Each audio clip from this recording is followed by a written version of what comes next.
Hello, everyone. I'm Lawrence Singleton, Dean of the Lubin School of Business. I'd like to welcome you to this Dean's Roundtable. We're pleased to welcome Carl Caputo, a 1986 graduate who's the Senior Vice President of Finance and Strategy, Global Brands at Estée Lauder. Carl is a strategic global senior finance leader skilled at developing and motivating high-performance teams across industries. He's an expert at building and optimizing management systems and operating models to drive performance, and a seasoned financial transformation executive on a global scale. Carl has over 30 years of both corporate and field finance success, along with direct operational expertise, working with and influencing executive management, sales, finance, and business leaders. Carl graduated from Pace University with a BBA in accounting in 1986 from the Pleasantville campus, and is a very good example of the many successful Lubin alumni. Please welcome Carl Caputo to the Dean's Roundtable. Carl, I'd like to begin by just asking you to tell us a little bit about yourself and your story, if you would.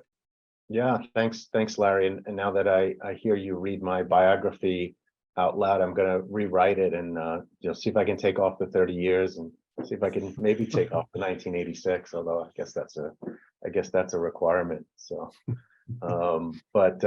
yeah, happy to be here and happy to see the group of everybody. It looks like we have some 20 people on the call, so it's nice that we have a small group, and hopefully we can get a nice chance to get some questions out there for me to help you. That is what I like to do. I always try to take time with helping people through the beginning journey of their career. So please, as I'm talking through a little bit of my background and my story, think of questions, and would love to talk to you guys about them.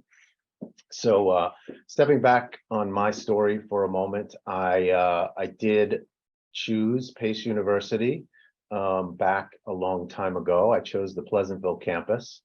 It was, for me, a very unique place to be and get my experience. I was in the CPA and major. So I came out with my CPA degree after the 4 years, and sitting for the exam right away and off into public accounting.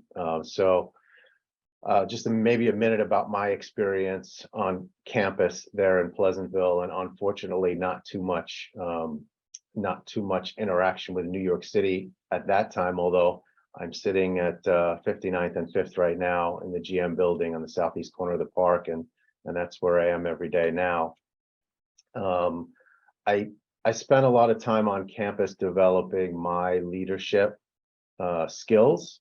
Actually founded a fraternity there on campus a long time ago, and was the fraternity's first president. There wasn't many social fraternities on campus at the time, but we did start our own, and I became a leader, and as a result of that, became a leader on campus in a bunch of different regards. And as part of my PACE experience, I did get involved in some leadership programs, which I think really helped me along the way in my career. In my junior year, I did some offsite leadership council work as part of like a leaders on campus type of thing. So that worked really well for me, and obviously the education was great for me and set me up for success. What I then went to was a little bit, I think, easier at the time, and maybe less choices at the time. Public accounting was a very easy road. I interviewed with all the public accounting firms, and after I failed my first couple of interviews, I realized exactly the rhythm and pace that I needed to get through the interview process in the right way. And then I, succeeded in the next 5 of them right in a row after I figured out the routine there. So I had a lot of choice for public accounting, and I started in New York City for Ernst & Young right after graduation.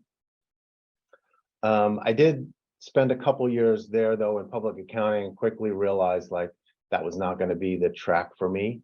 I didn't really want to spend a long career in audit, and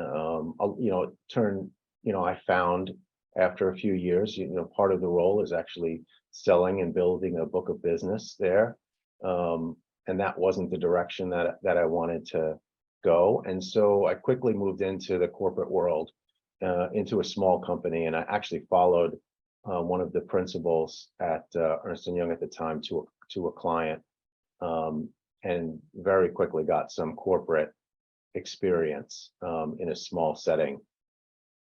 And from there, I kind of realized that what I really enjoyed doing was helping companies succeed, really getting more involved in the business from both the financial perspective and from a business operational perspective.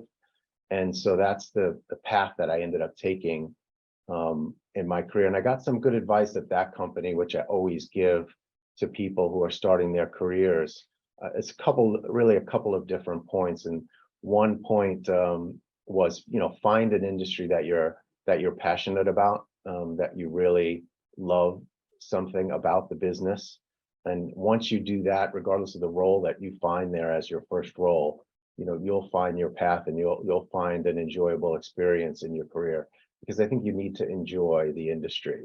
And I think that's a trick that a lot of people, they're not thinking of when they're coming out of school.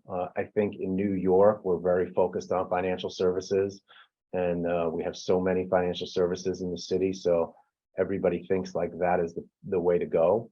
But there are many, many options. And then the other piece of advice that I got was, get to the biggest company possible. And the reason for that was because it would create a ton of opportunity.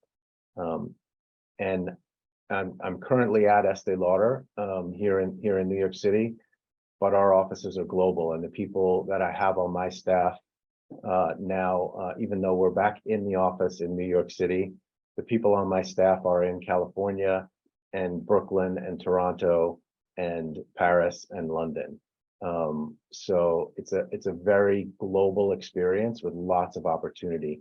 So two pieces of advice I would give to you would be those two things. So I went from my first company on Long Island, actually, and then went into the IT industry and worked in that industry for a while. I actually had an IT minor at Pace.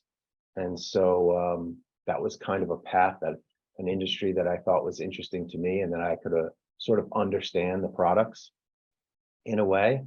And then ironically, I moved to an industry that I knew nothing about, which is beauty, and mostly focused on, women's makeup and skincare, which I knew nothing about. And what I have found in this business is that it's very, very interesting, fast-moving, diverse. I would say IT is very complicated, and beauty is there's many dimensions to it. So it's been really rewarding 10 years here at Estée Lauder. And my roles across both of those companies have been sort of varied also. I've done pure accounting. I am still a CPA. I've done pure accounting and been a regional CFO.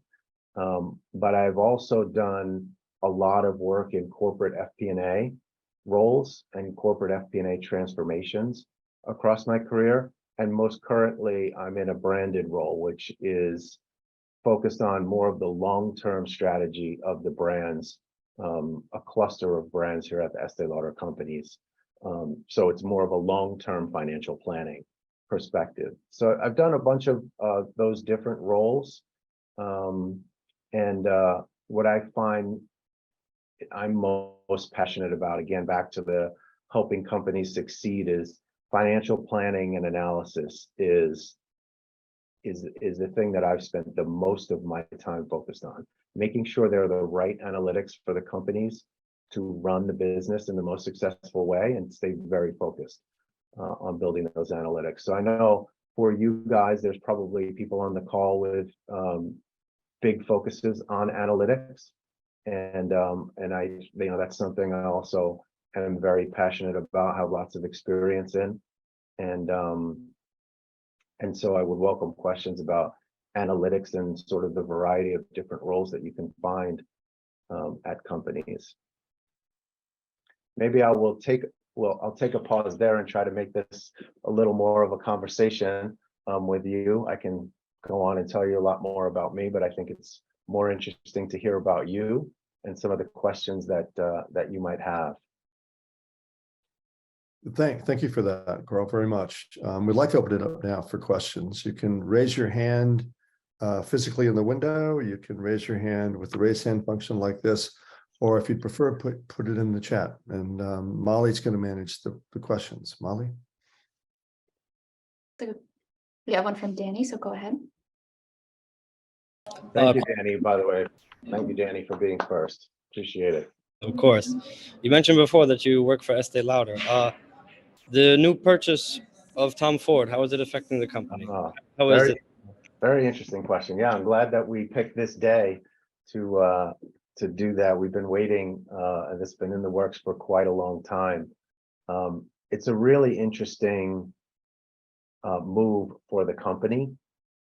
Tom Ford fragrances and like ultra prestige fragrances particularly are a thing that has gotten a lot of focus, especially during the pandemic. People have switched to fragrances. I'd be interested to know if any of you have Estée Lauder favorite fragrances that you might use or that you might be aware of. And now, so we're moving into fashion, actually. It was a little bit of a, just I think a really good opportunity for us because we have been involved in doing Tom Ford's fragrance for such a long time and been very successful with it. And this turned out to be the moment of time where Tom Ford was ready to monetize his name and his brand. And so we pick up a step into the fashion world, which is going to be very interesting for us. So we'll change our focus. We're focused in really 3 categories right now, which is makeup, skincare, and fragrance. And this will put us into another 4th category. Go ahead, Danny, follow up. Yeah, I heard that even though his company is being bought out, that he's still going to remain as a member of a creative board. What exactly is that? Yeah, so we typically, what the company is most well known for is being a brand builder.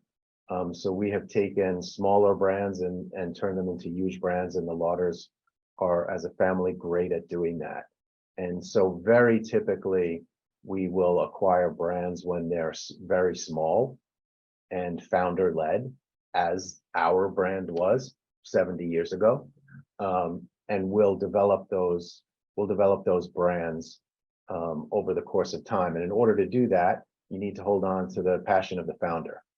And so we typically will keep relationships with our founders for a couple of years. And what we bring to the table then is enabling them to scale across the globe. Again, Tom Ford is a little bit unique one because we did do that with Tom Ford and scaled his fragrance business across the world. And now we'll just widen out into fashion. Thank you. Great question. And I noticed in the background you have Tom Ford. I have a Tom Ford back there somewhere. Yeah. The current list of brands that I'm focused on, we have a big focus on the fragrance category for Estée Lauder. So yes, I have a wide variety of choices to help me get through the day back there. Thank you. Sure. Alexandra? Yep. So I have a question. So I've noticed that you've had a long career, obviously, and in your career you stayed pretty long in the companies you've worked for, like 9 to 10 years, depends. I saw on your LinkedIn. Yeah. But now there's a culture, like this culture, that job hopping culture, where new people that graduate out of college don't stay that long in those companies. What do you think is it better to explore your option or stay longer in a company? Yeah, that's really an amazing question, because I think it's so relevant. The interesting thing about my career is I did stay a long time in each of those companies, but I never had a role for longer than 5 years. And luckily I was tapped to do different roles. I searched out some different roles, and I think the opportunity. I think there's a couple of ways that you can think about this. You do need to keep moving, and you need to own your career.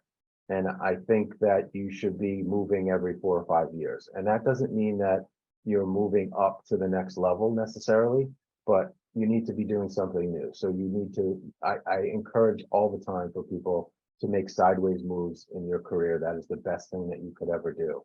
So, I mean, if you're in a bigger environment, I think it's easier to move within the company.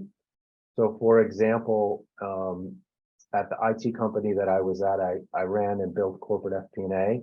They didn't really have one at the time. And then I did a transformational role and moved in to be a regional CFO, and then went to strategy. When I came to Estée Lauder, I came back to corporate FP&A. And then ironically, I did the same thing. I spent a few years in London as the regional CFO there, and now back into a strategy role. So I was always moving roles. I never did a role longer than 5 years. I think if you're lucky enough to be able to do it in 1 or 2 or 3 companies, that's great. But otherwise, I think you should be looking to make sure you get new experiences every 4 or 5 years. Thank you. Yeah, you're welcome. Margaret. Hi. Hi. So I'm a marketing major, and I saw on your LinkedIn that you said that you worked really closely with marketing. Mhm. So I was just wondering if you could like elaborate on like exactly what you do with them.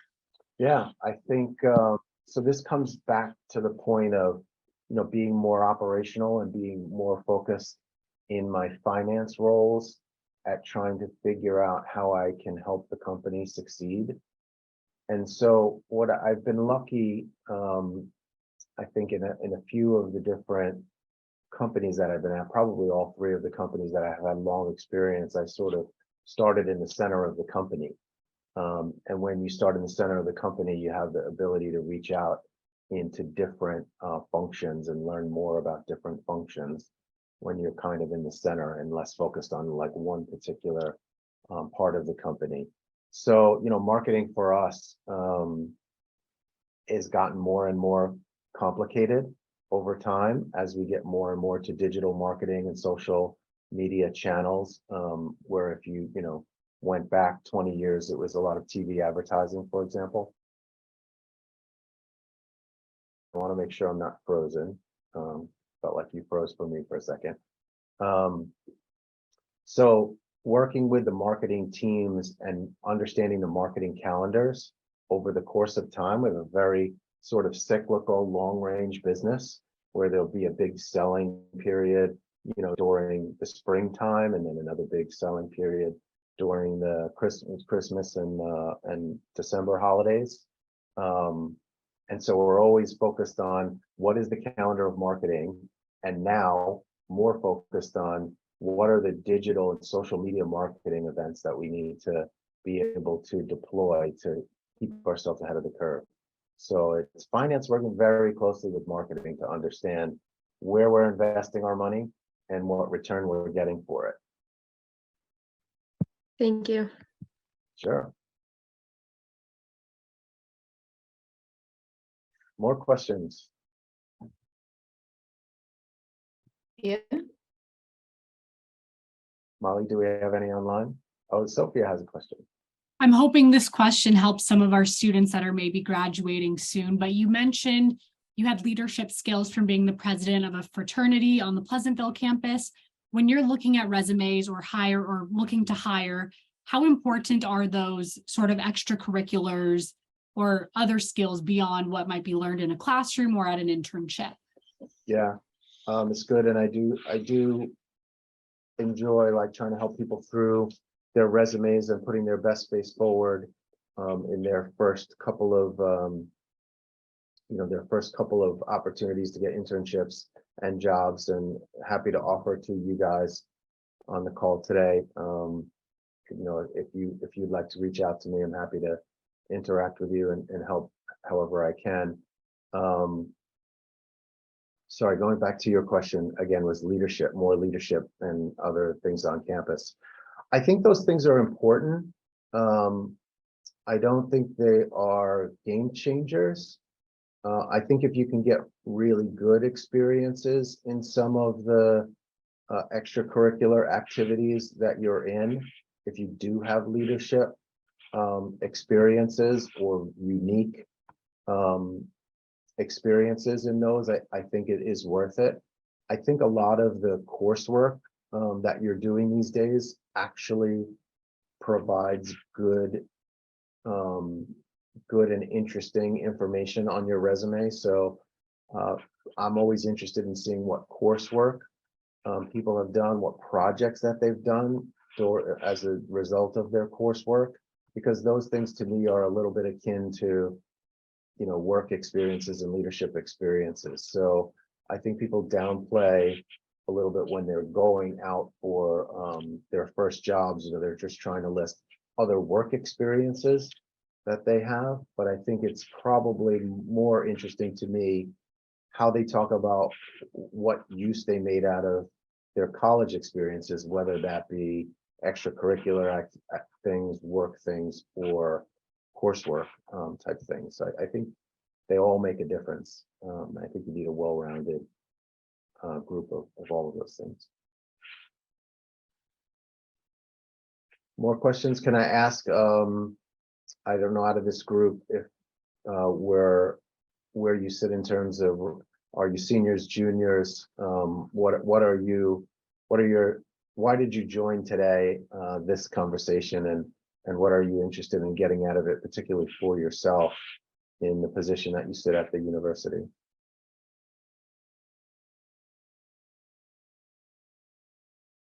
I'm here for you. Other questions?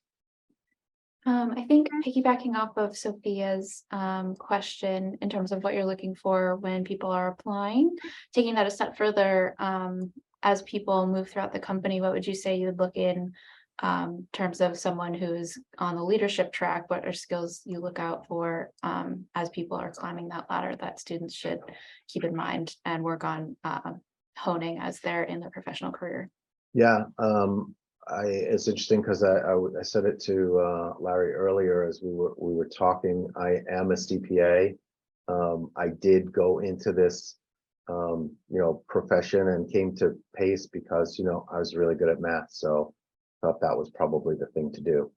And it turns out that I don't do too much math or accounting or even much spreadsheet work these days. My job is 100% communication and influencing people and leading teams. And so I think the biggest thing that you can focus on outside of the core skills that you'll pick up through your coursework is our communication skills and interacting with people. I look for people to join my team that can bring that, that can work within teams, that can influence other people, and that are passionate about working in that environment. So I think practice your communication skills, and those are things that I think will make the difference between you and another candidate. Let me follow on to that about the team building. How do you go about putting together a successful team? Are there specific things that you look at when you put together a team in your group? Yeah, that's also an interesting one. I really enjoy understanding people's personalities, and I've done many of these personality assessments. I don't know if you do it as part of the curriculum at PACE. I did it actually first as part of that leadership thing that I talked about at PACE, and understood first, my tendencies and strengths, or I would say more tendencies, I should say, about my own personality. And so when I'm building teams, and I've been involved in sports my whole life, and I'm still involved in sports, and my children have been, I think it's important to have many different personalities and characteristics on the team. So what I do look for is what is different from the composition of my team today, and what is gonna, what's gonna add another dimension. What I've learned over time is that it's important to have a big diversity of opinion and many different angles when building a team. If you have a team built of all the same personality, of all this people from the same background, you're not going to get breakthrough results. And so I really look for diversity of thought and experience when I'm building teams, because I think it sort of then it enables that team to grow to new levels. So the nice thing about Estée Lauder as a company is we are an incredibly diverse company. And so you learn so much from other people, cultures, backgrounds. I think it really adds to helping the success of the company. Ariana? Hello. Hi. Starting your career, what was like the biggest lesson or lessons you've learned, and how did you overcome those? Yeah, I think probably the biggest lesson was to realize that there were a lot of other people out there that had smart ideas. I will say that coming out of school, I thought I was, I had all the answers. And I only valued my own opinion. I thought I was the smartest guy in the room. And that I don't think that anymore. I think that it doesn't matter. It doesn't even matter if you are the smartest guy in the room. What matters is understanding, back to the previous point that I was making, that a team of people is what builds success, and you can't do it by yourself. So I think that is probably it. Understanding for myself that I couldn't do it by myself. I needed to do it with my team. And whatever role I was playing on that team at the time, was an important contribution, and that you can play many different roles. So yeah, it's a little bit of awareness, I think, like probably social awareness is the thing that I learned. Thank you. Sure.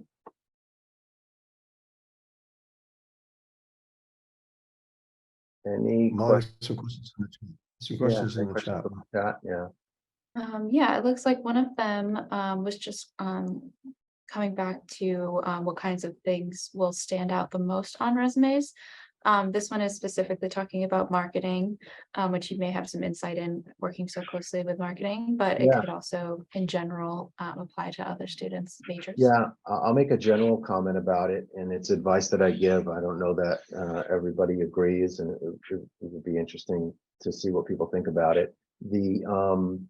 I always tell people to put mission statements at the top of their resume, and especially for people that don't yet have the experience or defined path, but still, even still, for me, when I have somebody reading my resume, I want them to understand my perspective, what I think my strengths and weaknesses are, and what I'm looking for.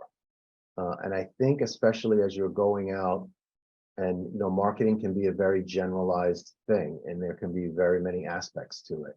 So I think writing a one sentence or maybe two sentences, not more than 2 lines, on the top of your resume that describes like who you are, what you think your strengths are, and what you're looking for in your role. And you can tailor that. That can be, you can have many versions of your resume, where one version is tailored towards, the fashion industry, and another is tailored towards financial services.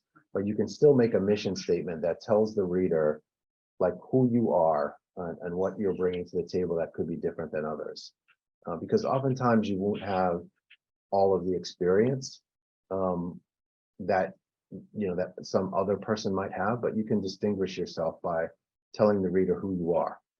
So that's I think a thing that can stand out on a resume, and I think it's something that everybody should develop for themselves regardless.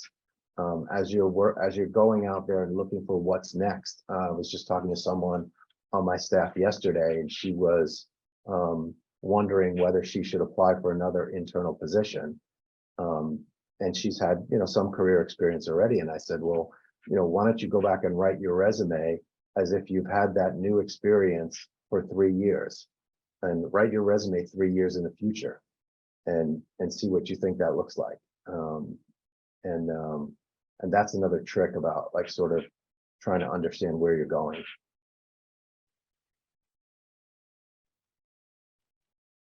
Any follow-up questions on that one, or on resumes particularly? A couple questions about resumes so far. There's another question in the chat, I think. Yes, the next one is just commenting back on your question about why students joined. this individual said, I joined the meeting to know how you climbed your ladder to success and how I can do the same with my career. Yeah. Yeah, I think, again, it comes a little bit back down to Alexandra's question earlier.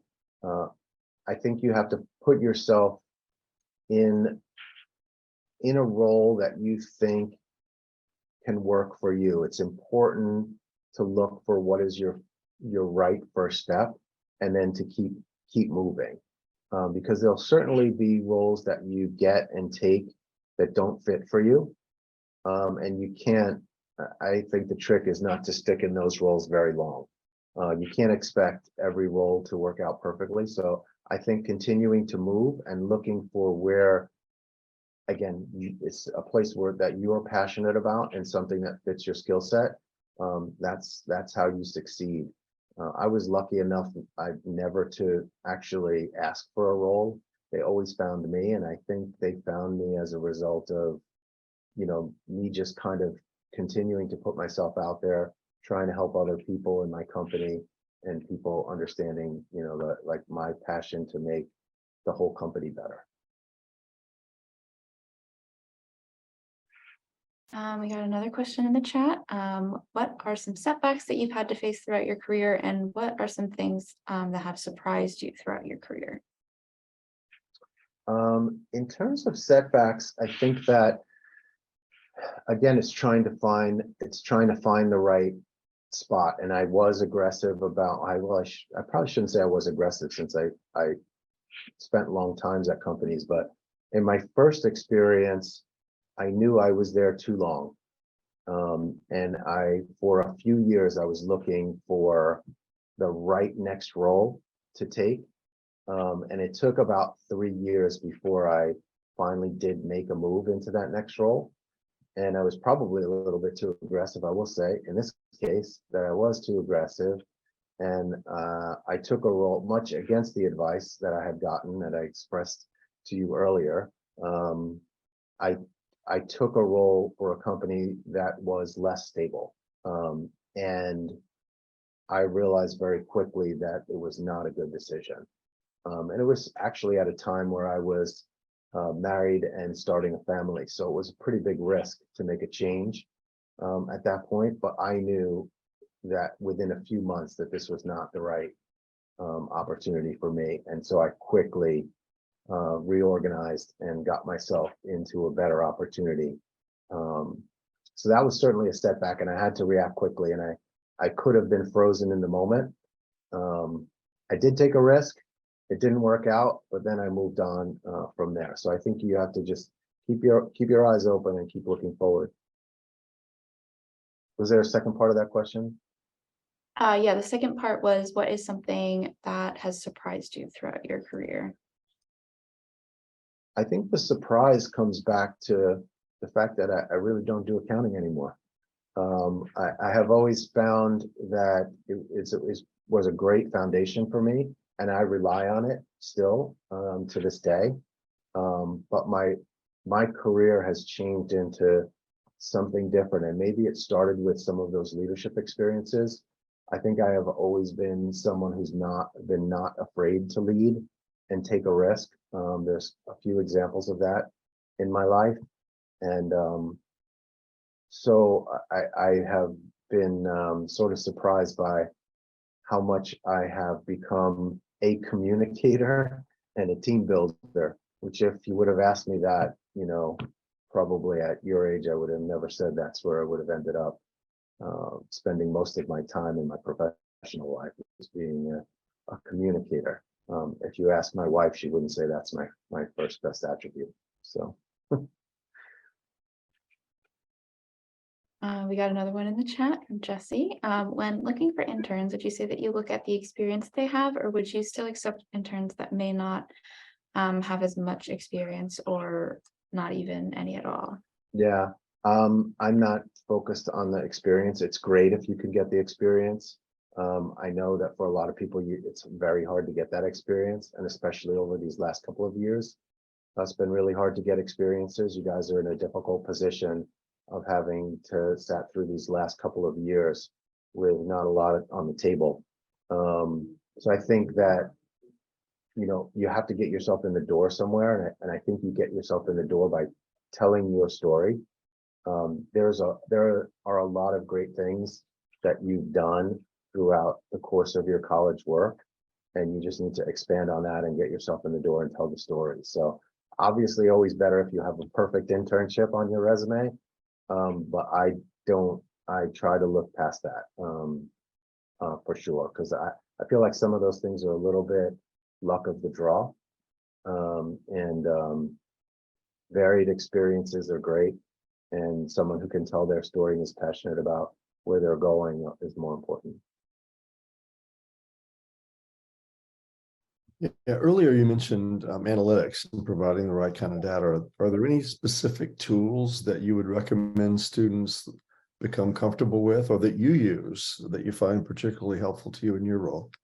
Yeah, I think that's also an interesting one, because I was counseling a recent graduate not too long ago who had some of the kind of the core analytics background on his resume, some of the tools, and he actually took them off his resume because he said that somebody had told him that those are sort of standard, like everybody has those. Well, I'll tell you, people that have been in the industry for 10 and 20 and 30 years don't have the same tools that you have. So it's important to put all of those tools out there for people and talk about that. This is a differentiator for you. Some of the tools that you pick up learning in school today are tools that people 5 and 6 years ago and 7 years ago didn't have the opportunity to learn, and have probably not learned them in their role. So I think the different analytic tools that are out there and the ability to create analytics and create dashboards and understand how to work with business intelligence tools are really critical and differentiate you, and you should capitalize on it in telling your story. That's great to know. I have students ask me the same question. Should I put this down? Should I not put this down? You're definitely saying put it down. Yeah. Yeah, I think again you have to look towards what's going to differentiate you on the team that you're trying to join, and some of those skills are the things that definitely differentiate. You talked earlier also about communication skills that are very, very important now, analytics skills. Are there any other things in particular that you'd recommend, again, accounting is for that matter, any other particular things that would differentiate somebody in your eyes? I think also the other thing that, the people coming out of school now are obviously bringing differently to the table is all the social media expertise. And we're all learning it. All of us are learning it every day. And it's changing every day, right? What is going to be, the latest tool now is going to be a different tool later. But the fact that you guys are growing up so in touch with social media and digital advertising and the ways businesses will run in the future, that has all flipped in the last 10 years. And so people that have graduated 10 years ago don't have those same skills. Much as that they might be on the social media platforms, they don't have the same level of understanding how to use them for business. Nobody understands quite yet how to use TikTok for business, but it's coming fast and furious, and there are great cases where it's really driving business, and we're trying to figure out how to capitalize on it. And those are things that you guys can bring to the table in a differentiated way. So I mean, again, it's one of those things where you would say like Instagram, TikTok, yeah, of course, everybody knows everything about that, but they don't. It's a different skill. It's a different level of depth that you understand from people that are even, just 10 and 15 years out of college.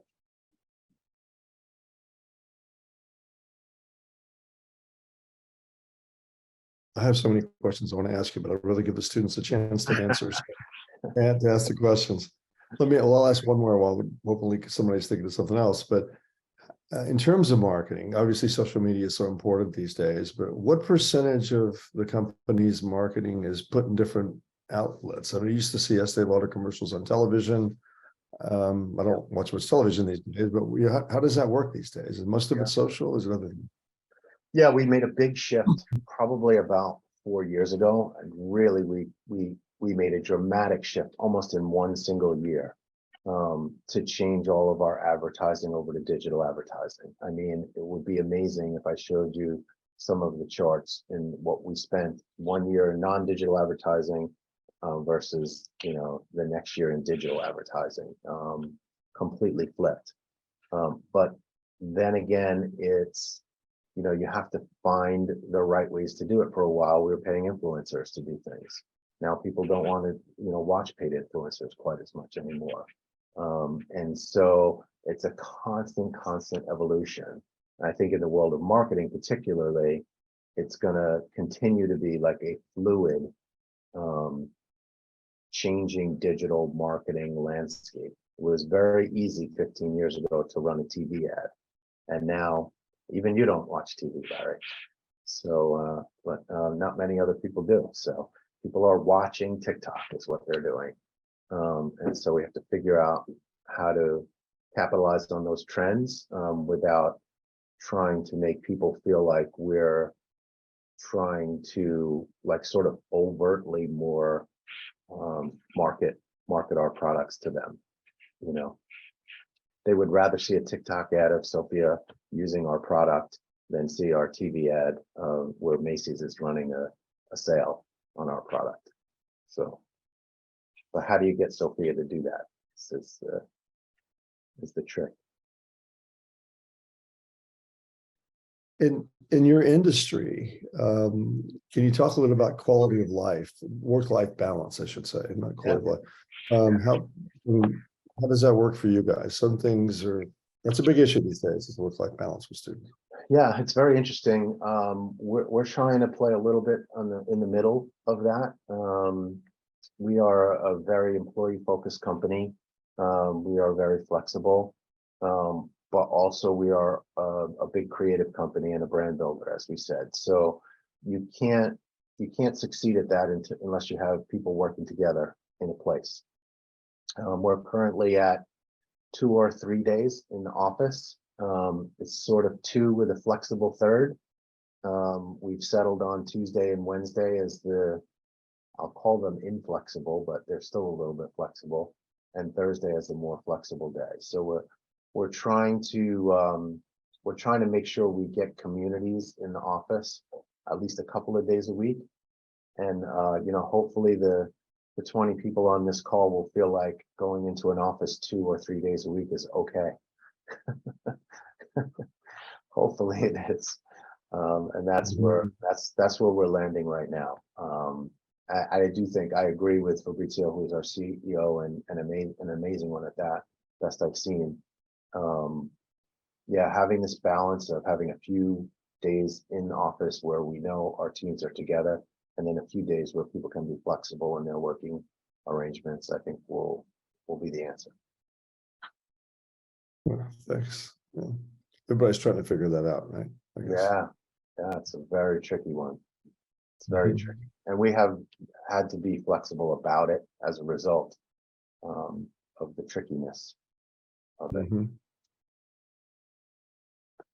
We have another question in the chat that's related to our earlier conversation about social media.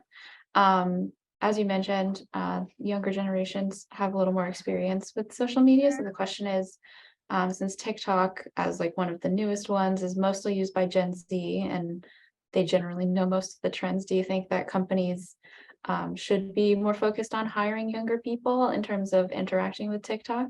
Well, I'll tell you what we do. And you can read about this. It's very interesting. Instead of me mentoring the people lower down in our organization, I have a reverse mentor. So all executives at this company have reverse mentors. So my reverse mentor is someone like you. And we have a new reverse mentors every year. So I just started working with my new reverse mentor, last 2 months ago. And we talk a lot about social media trends and TikTok and monetizing it and monetizing Instagram. And we just went out and visited There's a new display out here a couple of blocks from us, which is doing some incredible things. So, we're going on some field trips also. So yes, I think we need to be focused on hiring talent that can help us through this ever-changing, very quickly changing landscape. And now I think Sophia is going to do a TikTok with one of our products, hopefully. Go ahead, Sophia. As the social media person for Lubin, I'm loving these social media questions, but I'm going to kind of bring it back to public accounting. You mentioned you use a lot of communication skills in your job today, but what are some of the public accounting skills that are very helpful in your role every day besides anything communications related? Yeah, it really goes back to basics. It really goes back to like the core foundational things and understanding how business decisions will manifest themselves in the financial statements of the company, and whether the operational things that we're doing actually drive value in the P&L. So there's, especially for companies who are growing, there's plenty of places to spend money, and understanding how the business models work and how they're going to actually drive the P&L. We can sell something for $100, or we could give it to a retailer for $100 and they can discount it $40. We can, put it on a social media channel and sell it in a different way. We can bundle things together. So the different ways that we bring our products to market, really having that core understanding of how the financial statements work, even if I wasn't in a finance role, those would be the skills that would help me if I was in a business management role, if I was running a small brand. I need to understand, and I think part of our success is that our business leaders have an amazing grip on the financial implications of decisions. And even if you go back and listen to maybe one of our earnings call and listen to our CEO Fabrizio Freda, who is very easy to listen to in his remarkable Italian accent. He's a marketing guy, by trade, but his grip on financial statements is amazing. And so I think you need those core skills to understand how business is we're in business to make money. So you have to understand how your business decisions are gonna end up on the P&L. We have another question in the chat, pivoting back to communication. How important is listening to one another between coworkers? And how, in your experience, have you seen good communication skills benefit a company? Yeah, it's back to when you're figuring out, like when you're trying to figure out a complicated problem, or trying to figure out how to bring a product to market, or how we're going to best optimize the P&L. You need to be open in conversations, and you need to have lots of people involved. I have staff meetings, but my staff meetings are not only for my staff.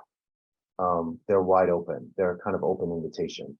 And so I invite, and basically because this is one of the things I've learned over the course of my career is, like, I invite extra teamwork, and I invite extra opinions, and I invite open communication. And I think that's, one of the things that helps my team succeed. And then kind of stemming from that, obviously we've talked about the importance of communication in terms of how it helps you be a good leader, and how it helps you advance in your career, how it can pop up when you don't expect it in your career. What are some things you think students could be doing now in their academic life that might help them build their communication skills and prepare for the future? Yeah, I might pass that one back to Larry in terms of what you guys might be doing to develop those kind of more generalized skills across what can be like a very focused almost technical skill set in terms of finance and accounting. Larry, you have thoughts on? No, I would just say to students, take every opportunity you can to get up in front of a group and make a presentation. Because as you said, communication skills are important no matter what you do. No question about that. We build it into a lot of our classes. Students have to make presentations. We also offer a lot of opportunities to develop your leadership skills in student organizations. And I hope all the students on this call are doing that, joining some organization, no matter what your field is. But it's all developing leadership skills, communication skills. When we see it, we do open houses to recruit more students to PACE. And it's amazing, some of the students who get up and tell their story. It's just, wow, these guys are going to do great, And it does take practice. It takes a lot of practice. That's right. Thoughtful practice. That's right. Practice wherever you can. Mm-hmm. Sophia, another question? Yes, so I'm sure you know the term lipstick index, because that was coined from your company. Can you kind of talk about that and if there's any truth behind that? Obviously, I'm sure you see a lot of the numbers, and for the students on the call that might not know what it is, can you also explain it to them? Yeah, so interestingly, the lipstick index is turning into a fragrance index. And that's kind of the latest trend. So the lipstick index is a term that Leonard Lauder coined a few iterations back when times were getting tough, but that an affordable luxury is something that someone is willing to spend. So regardless of tough times, women will still want their lipstick. And that will be a luxury that they don't want to do without. And so interestingly, during the pandemic, now we have seen this push towards fragrances. And I don't know if all of you guys sort of feel the same way, but many, many more people in your age group and into their 20s have been spending more money on fragrances and kind of moving up the stack, back to our Tom Ford question earlier. And so now it's sort of like the fragrance index, like despite the fact that we're teetering on the verge of recession, and certainly in Europe there is lots of people buying fragrances to help themselves feel good, smell good. It was interesting during the pandemic, I continued to use my fragrances and my colognes, and my wife would say, like, why are you doing that? And really I was doing it for myself. Like, made me feel good. And so there was a big movement towards fragrance as the new affordable luxury.